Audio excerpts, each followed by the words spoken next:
विद्यार्थियों, मैं प्रगति संस्थान अन्नापुर से बी.डी. त्रिपाठी आपको विज्ञान विषय में कुछ बताऊंगा।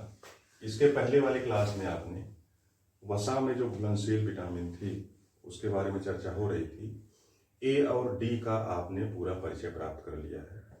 दो विटामिन और बचती हैं वसा में घुलनशील की, एक ई है और के। आज दोनों विटामिन के बारे में आपको हम बताएंगे, विटामिन ई को भी बताएंगे और विटामिन के को भी। तो पहले हम शुरुआत करते हैं विटामिन ई को।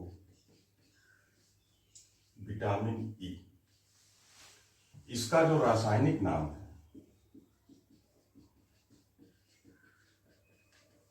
वो है टेकोफेरान। विटामिन ई का रासायनिक नाम जो है वो है टेकोफेरान। अब इसका उपनाम जान लें, कुछ उपनाम भी इसके हैं विटामिन ई के। ये क्वेश्चन एग्जाम में पूछता है। विटामिन ई जो है इसका जो मुख्य कार्य है वो त्वचा की रक्षा करता है, त्वचा में झुर्रियां नहीं पड़ती हैं, इसीलिए इसका एक उपनाम बताया गया एंटी एजिंग विटामिन, या इसी को कह सकते हैं बुढ़ापा रोधी विटामिन। पहला जो इसका उपनाम बताया गया, त्वचा की सुरक्षा करती है, त्वचा में झुर्रियां नहीं पड़ती, इसीलिए इसका एक नाम किया गया एंटी एजिंग विटामिन। उसी के आधार पर इसका दूसरा नामकरण भी किया गया है ब्यूटी विटामिन।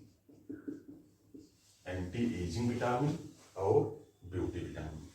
एक नाम इसका और है जिसको कहते हैं एंटी स्टरलिटी विटामिन,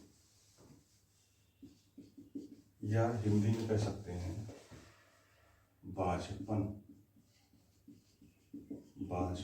रोधी विटामिन। मुख्य रूप से इसके तीन नाम उपनाम है। पहला तो एंटी एजिंग विटामिन, दूसरा है ब्यूटी विटामिन और तीसरा जो नाम है एंटी स्टरलिटी या बाझपन रोधी विटामिन।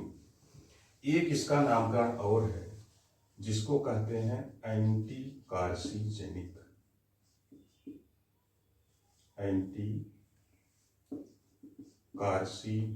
विटामिन। इसमें दो विटामिन का नाम आता है। एंटी कार्सिजेनिक में विटामिन सी भी आती है और विटामिन ई भी आती है। दोनों को संयुक्त रूप से कहा गया है एंटी कार्सिजेनिक या कैंसर रोधी विटामिन। कैंसर की कोशिकाएं जो है मृत हो जाती हैं, उसके निर्माण में सहायक है, इसीलिए इसको कैंसर रोधी विटामिन। इसमें दोनों विटामिन का नाम आता है, विकल्प में ये दोनों रहता है। विटामिन सी और विटामिन ई को संयुक्त रूप से एंटी कार्सिजेनिक विटामिन कहा जाता है। तो तीन मुख्य रूप से उपनाम आपको याद रखने हैं। एक जो है एंटी कार्सिजेनिक विटामिन। अब इसके अतिरिक्त इसका जान लें, इसके मुख्य रूप से स्रोत क्या है, किन किन चीजों में ये मुख्यतः पाई जाती है। तो पहला तो जान लें, सबसे मुख्य जितने भी तैलीय भोज्य पदार्थ या वशीय पदार्थ,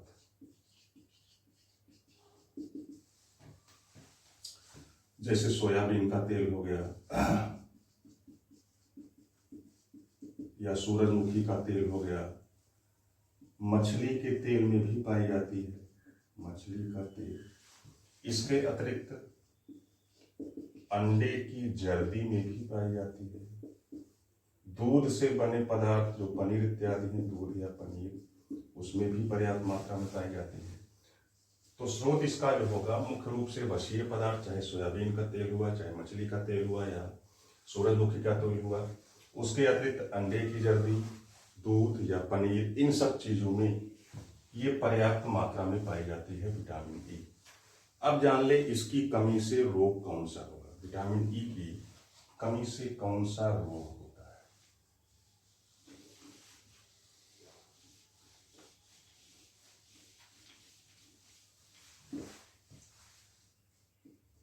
कमी से होने वाला रोग,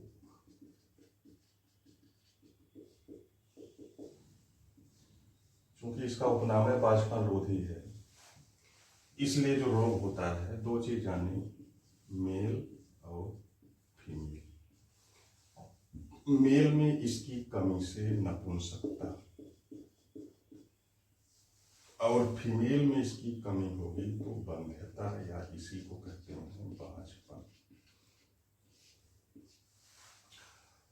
मेल में इसकी कमी होगी तो नपुंसकता रोग उत्पन्न होता है, जिसमें स्पर्म का निर्माण प्रभावित होता है।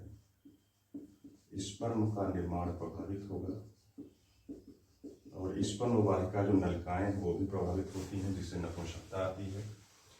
फीमेल में इसकी कमी होती है तो बंध्यता या बाझपन नामक रोग होता है, जिसमें भ्रूण बनते ही कुछ दिनों बाद नष्ट हो जाता है। तो इसकी कमी से बस केवल इतना जान लें, नपुंसकता और बंध्यता, इसीलिए इसको एंटी स्टेरिलिटी विटामिन भी कहते हैं, ब्यूटी विटामिन भी और एंटी एजिंग विटामिन भी कहते हैं। अब ये तो हो गया विटामिन ई के बारे में। अब दूसरी जो वसा में घुलनशील विटामिन है वो